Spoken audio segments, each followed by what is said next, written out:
कोल्हापूर जिल्हा डॉक्टर बाबासाहेब आंबेडकर मध्यवर्ती जयंती महोत्सव समितीच्या वतीने भीम जयंतीनिमित्त रविवारी शोभायात्रा काढण्यात आली। शोभायात्रेचे उद्घाटन माजी आमदार मालोजीराजे छत्रपती यांनी केले। यावेळी त्यांनी डॉक्टर बाबासाहेब आंबेडकर यांचे विचार आचरणात आणण्याचे आवाहन केले। खऱ्या अर्थानं आज देशाला बाबासाहेबांच्या विचारांची खऱ्या अर्थानं गरज आहे असं मला वाटतं आणि आपण खरोखर ह्यांचे विचार नुसते फक्त घोषणा देऊन चालणार नाही, तर बाबासाहेबांचे खरे विचार आचरणात आणण्याचा प्रयत्न आपण सगळ्यांनी खऱ्या अर्थानं केला पाहिजे। तरुण पिढीपर्यंत खऱ्या अर्थानं बाबासाहेबांचे काय विचार होते हे जाण्याच्या दृष्टिकोनातून आपण सर्वांनी प्रयत्न केले पाहिजेत। आणि मला असं वाटतं आज मध्यवर्ती उत्सव समितीच्या वतीनं जे काही कार्यक्रम आयोजित केलेले हा त्यातलाच एक भाग आहे असं म्हटलं तर चुकीचं ठरू नये। शहरातील दसरा चौक येथून शोभायात्रेला सुरुवात झाली। चित्ररथ लेझिम पथकासह भीम अनुयायी शोभायात्रेत सहभागी झाले होते। दसरा चौक, बिंदू चौक, महानगरपालिकेमार्गे शोभायात्रेची दसरा चौक येथे सांगता करण्यात आली। डॉल्बेला फाटा देत पारंपरिक वाद्यांच्या गजरात महामानवांची शोभायात्रा काढण्यात आली। या शोभायात्रेत लहान मुलींचे लेझिम पथक खास आकर्षण ठरले। आमदार राजेश क्षीरसागर आणि जयंती महोत्सव समितीच्या प्रमुखांनी लेझिमवर ठेका धरला।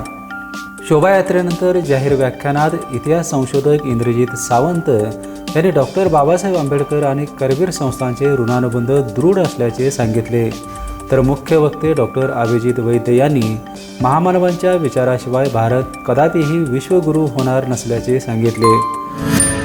पुष्यमित्र शृंग या ब्राह्मण सेनापतीनं कपटानं सम्राट अशोकांच्या नातवाची हत्या केली आणि एका मनोवादी प्रतिक्रांतीची पुन्हा सुरुवात केली। या देशाला कायम अंधाराकडे नेण्याची ही सुरुवात होती। या देशाला कायम एक अधपतनाच्या दिशेला नेण्याचा पाया घालण्यात आलेला होता। हा देश जर बुद्धमय राहिला असता तर खऱ्या अर्थानं हा देश आज महासत्ता असता।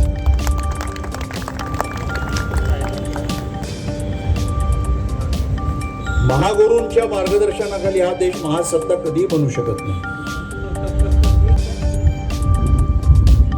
ना 2047 साली तो महासत्ता बनेल, ना त्याच्यानंतर 40 वर्षांनी महासत्ता बनेल।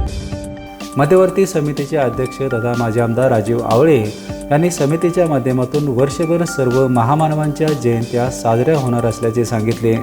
यावेळी सचिव सुभाष देसाई, मार्गदर्शक उत्तम कांबळे, डीजी भास्कर, माजी अध्यक्ष प्रेमानंद मौर्य आदींसह आंबेडकरी चळवळीतील नेते कार्यकर्ते उपस्थित होते।